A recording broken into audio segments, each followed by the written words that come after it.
তো আজকে অনেক রান্নাবান্না, তো সব কিছু বের করে নিচ্ছি। তো আজকে কী রান্না করব সেটি আপনাদের সঙ্গে আমি আজকে শেয়ার করব। তো ভিডিওটা দেখতে থাকুন। আসসালামু আলাইকুম, কেমন আছেন সবাই? আশা রাখছি আলহামদুলিল্লাহ অনেক বেশি ভালো আছেন। আমিও আপনাদের দয়ে ভালো আছি। এখন রান্নাবান্নায় চলে যাব। তো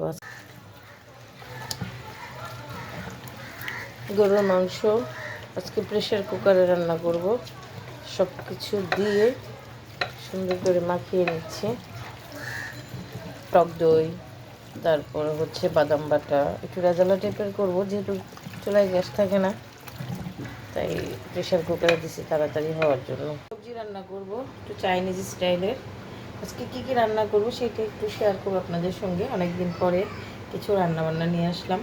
তো এখানে গাজর দিছি, ব্রোকলি, পেঁপে আর একটু আলু, আর কিছু দিব না। সঙ্গে দিব একটু চিংড়ি আর হচ্ছে একটু চিকেন। হচ্ছে গরুর মাংস, বড় বড় আলু দিয়ে ঝোল। প্রেশার কুকারে আমি অনেকটা সিদ্ধ করে নিয়েছি, আর রান্না করতেছি বড় চুলায়, গ্যাস নেই। গরুর মাংসটা বাগার দিব। তো আমাদের গাজীপুরের বাসা বাগার বলে, অনেকে ফোড়ন বলে, তো দেশের বাসায় বললাম।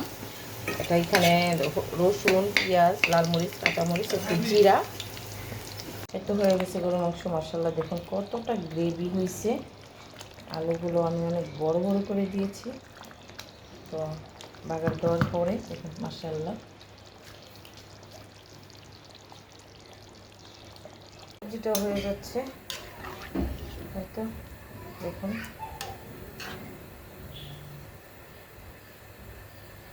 চাইনিজ সবজিটা রান্না কমপ্লিট হয়ে গেল। মাশাআল্লাহ অনেকটা সুন্দর হয়েছে। অনেক তাড়াতাড়ি রান্না করতেছি, তারপর আলহামদুলিল্লাহ এতে দেখুন গ্রেভিও হয়েছে অনেকটা। এখন নামিয়ে ফেলবো। রান্না করব টোস্ট নর্মাল। তো পেঁয়াজটা বেরেস্তা কালার করে নিলাম।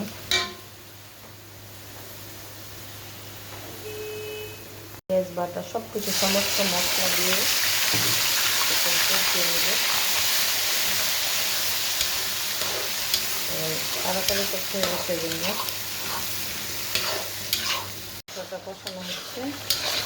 টেস্টের জন্য তেল উপরে বসে গেছে, এখন দিয়ে দেবো মুরগিগুলো। দিয়ে দিচ্ছি মুরগিগুলো।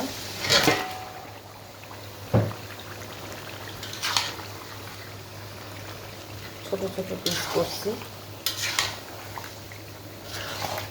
নেড়ে করে দিই।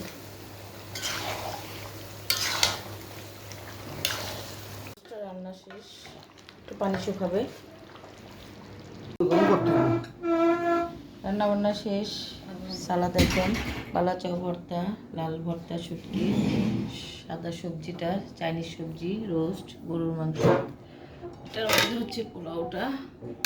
তো এইটা আজকে রান্না বান্না যতটুকু পারছি ভিডিও করে রাখছি। তো ভালো থাকবেন সবাই। আল্লাহ হাফিজ, আসসালামু আলাইকুম।